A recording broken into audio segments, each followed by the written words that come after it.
Assalamualaikum warahmatullahi wabarakatuh. Halo sahabat kanal Pedia Islam. Pada tayangan video kali ini kita akan membahas kisah Nabi Muhammad dari lahir hingga wafat, part kisah kelahiran Nabi Muhammad SAW. Sebagian besar umat muslim sudah mengetahui bagaimana kisah Nabi Muhammad beserta mujizatnya.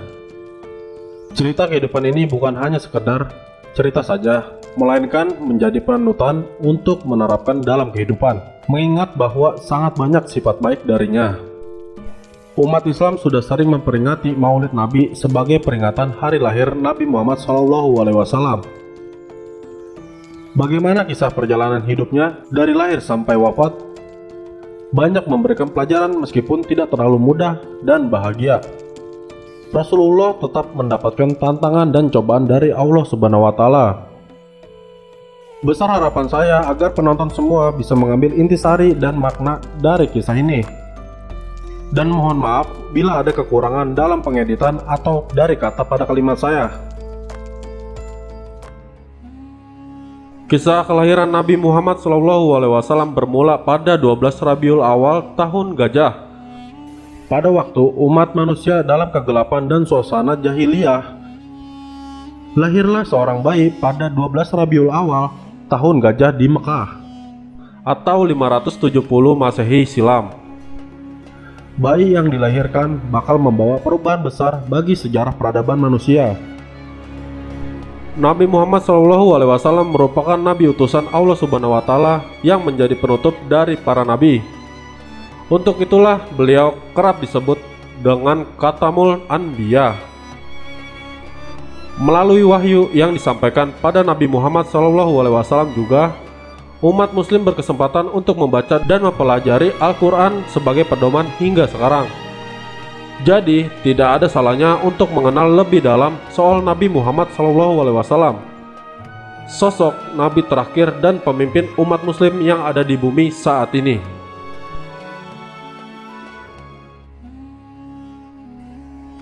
Kelahiran Nabi Muhammad SAW yang terlahir tanpa seorang ayah. Nabi Muhammad SAW lahir pada tanggal 12 Rabiul Awal tahun Gajah atau 570 Masehi, tepatnya pada hari Senin di kota Mekah. Waktu kelahiran Nabi Muhammad ini diceritakan sendiri oleh Nabi Muhammad melalui Abu Qatadah. Beliau bersabda, "Itu adalah hari aku dilahirkan, diangkat menjadi nabi dan diturunkannya kepadaku Al-Quran pertama kali."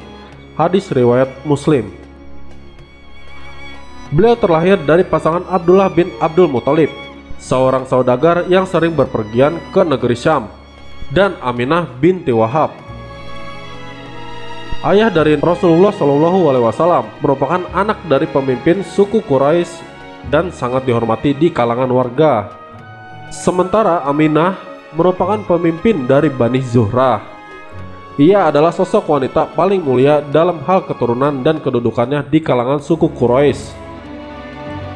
Sebagaimana diceritakan oleh Abul Hasan Al-Ali Hasani An-Nadwi melalui tulisannya yang berjudul Sirah Nabawiyah atau Sejarah Lengkap Nabi Muhammad SAW. Namun, Abdullah yang telah wafat sebelum baginda dilahirkan sewaktu baginda 7 bulan dalam kandungan ibunya. Sehingga Nabi Muhammad terlahir sebagai seorang anak tanpa didampingi oleh ayahnya. Saat Abdullah meninggal dunia, yang sedangkan Aminah ibunda Rasulullah SAW sedang mengandung beliau. Ketika itu ia telah menyaksikan tanda-tanda dan jejak-jejak yang menunjukkan bahwa anaknya memiliki kemuliaan. Nabi Muhammad SAW dan ibu susunya. Dikisahkan dari buku Sirah Nabawiyah Ibnu Hisham, karya Ibnu Hisham, kisah kelahiran Nabi Muhammad SAW berlanjut saat sang ibu Aminah mengutus seorang untuk mengabarkan tentang kelahiran anaknya kepada Abdul Muthalib atau kakek Rasulullah SAW. Abdul Muthalib sangat senang dengan kelahiran Nabi Muhammad. Abdul Muthalib membawa bayi Nabi Muhammad SAW ke Ka'bah. Kemudian diberikan nama Muhammad, nama yang belum pernah wujud sebelumnya. Selepas itu Muhammad kecil disusukan selama beberapa hari oleh Tuwaibah, budak suruhan Abu Lahab. Kakek Rasulullah Shallallahu Alaihi Wasallam kemudian menyerahkan bayi Muhammad kepada salah seorang ibu susuan dari Bani Sa'ad bin Bakar. Ibu susuannya bernama Halimah bin Abi Zuaib. Sebelum Halimah menjadi ibu susu yang terpilih, diceritakan bahwa saat itu Halimah dan rombongannya pergi ke Mekah. Di sana mereka kemudian ditawari untuk menyusui bayi Muhammad. Namun rombongan Halimah menolak tawaran tersebut. Mereka beralasan bahwa Muhammad saat itu adalah seorang anak yatim. Sementara mereka membutuhkan imbalan dari ayah sang bayi. Di tengah-tengah kelompok yang menolak, hanya Halimah yang bersedia dan bersikeras untuk menyusui bayi Muhammad. Namun begitu, Halimah membawa pulang juga Muhammad kecil ke pedalaman dengan harapan Tuhan akan memberkati keluarganya. Sejak diambilnya Muhammad kecil sebagai anak susuan, kambing ternakan dan susu kambing-kambing tersebut semakin bertambah. Nabi Muhammad pun saat itu tinggal bersama ibu susunya di dusun Bani Sa'ad selama 4 tahun. Perlu diketahui bahwa zaman dulu masyarakat Arab memiliki kebiasaan menyusukan anak-anak mereka kepada perempuan desa. Hal ini bertujuan agar anak-anaknya tumbuh di lingkungan perdesaan yang udaranya masih bersih dan berada di lingkungan dengan bahasa Arab yang fasih, agar anak dapat berbicara bahasa yang asli, bahasa Arab kaum Badui sejati, bahasa yang belum rusak karena belum dipengaruhi bahasa asing. Dengan demikian, anak dapat bertutur kata dengan bahasa Arab yang baik dan dialek Arab yang asli serta fasih.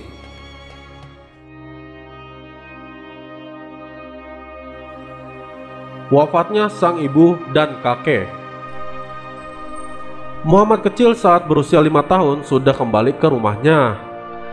Ia mulai kembali hidup bersama ibunda dan kakeknya. Namun, tak lama setelah itu, tepatnya saat Rasul berusia 6 tahun, Nabi Muhammad juga kehilangan sang ibu yang bernama Siti Aminah yang meninggal dunia setelah mereka berdua ziarah ke makam Abdullah. Aminah dikabarkan jatuh sakit sebelumnya dan dikuburkan di sebuah desa bernama Abwa.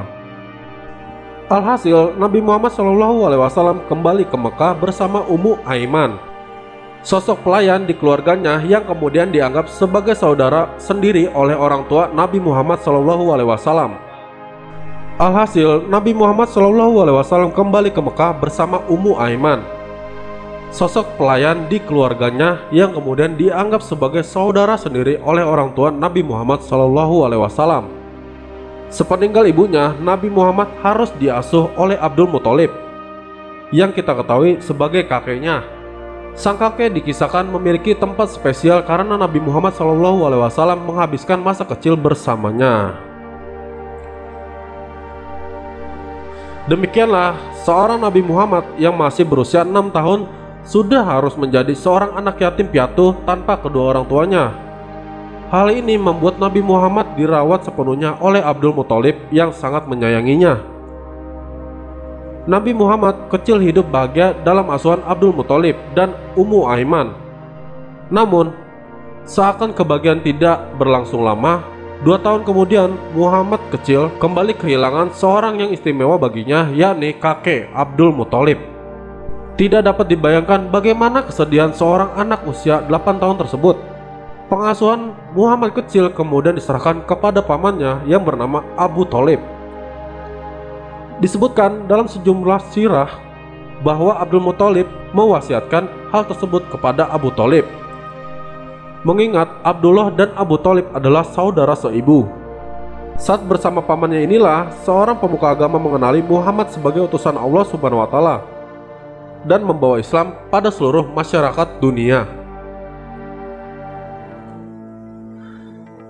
Inilah kisah kelahiran Nabi Muhammad SAW yang lahir tanggal 12 Rabiul Awal pada hari Senin, bernilai istimewa bagi umat Islam. Sebab itulah kita juga mengenal amalan sunnah puasa Senin Kamis sebagaimana yang dicontohkan oleh Rasulullah SAW. Terima kasih untuk sahabat kanal Pedia yang sudah menonton video ini tanpa di skip sampai habis. Semoga sahabat kanal dapat memahami awal kisah kali ini ya. Jangan lupa untuk request part keduanya di kolom komentar ya. Di part kedua, saya akan menceritakan kisah setelah malaikat datang untuk membedah Nabi Muhammad SAW. Semoga dari konten ini dapat bermanfaat dan menambah wawasan untuk kita semua. Apabila sobat suka dengan konten dan channel ini, silakan klik like dan subscribe ya. Dan jangan lupa di-share ya ke grup WhatsApp keluarga kalian. Terima kasih. Wassalamualaikum warahmatullahi wabarakatuh. Assalamualaikum warahmatullahi wabarakatuh. Halo semuanya. Kisah legenda tinju Mike Tyson mendapatkan hidayah. Mike Tyson, seorang petinju yang dikenal dengan julukan si leher besar itu, sangat digemari banyak orang di masa kejayaannya. Setelah legenda tinju Muhammad Ali meninggal, sebuah pertarungan tinju dunia kelas berat meredup. Maka Tysonlah yang membangkitkan semuanya. Ternyata seorang Tyson sendiri memiliki masalah jengkelan. Namun di saat bulan suci Ramadan datang, Tyson menampilkan sisi lain dari hidupnya yang penuh kasih dan cinta. Tyson juga tak segan membagikan ceritanya mendapat hidayah dari penjara. Untuk kalian yang ingin tahu informasi selanjutnya, langsung saja mampir ke channel YouTube kami, Kanal Dunia Islam. Assalamualaikum warahmatullahi wabarakatuh. Halo sahabat kanal PD Islam, kali ini kita akan menjelaskan tentang Nabi Nuh alaihi salam. Nabi Nuh alaihi salam terkenal dengan kisah kapal untuk mengarungi banjir besar. Namun, di luar bahteranya, ada banyak hikmah dan pelajaran yang dapat dipetik dari kisah Nabi Nuh. Nabi Nuh adalah nabi ketiga yang patut diimani setelah Nabi Adam alaihissalam dan Nabi Idris alaihissalam. Nuh merupakan keturunan ke-9 dari Nabi Adam. Nama Nuh berasal dari bahasa Syria yang berarti bersyukur. Nabi Nuh juga mendapatkan gelar dari Allah SWT sebagai Abdus Syakur. Gelar itu berarti hamba yang banyak bersyukur sesuai dengan surah Al-Isra ayat 3. Demikianlah informasi ini kami sampaikan. Untuk tahu sejauh lebih dalam kisahnya, yuk langsung aja pindah ke channel YouTube kami, Kanal Pedia Islam. Assalamualaikum warahmatullahi wabarakatuh. Halo semuanya. Negara dengan pertumbuhan populasi muslim tercepat. Negara muslim saat ini yang diproyeksikan sebagai negara populasi muslim terbesar pada 2030 adalah Pakistan. Namun di benua India, ada negara yang populasi muslimnya juga diprediksikan meningkat, yaitu meski minoritas di sana, India. Pertumbuhannya hingga 16% pada 2030. Di antara populasi muslim yang tumbuh paling cepat di kawasan Asia Pasifik adalah Selandia Baru dan Australia. Keduanya didorong masuknya imigran baru. Sementara Afghanistan juga meningkat, hanya bedanya didorong tingkat kesuburan yang lebih tinggi dari rata-rata negara muslim lainnya. Amerika, Kanada, Argentina, Rusia, Cina, dan Israel.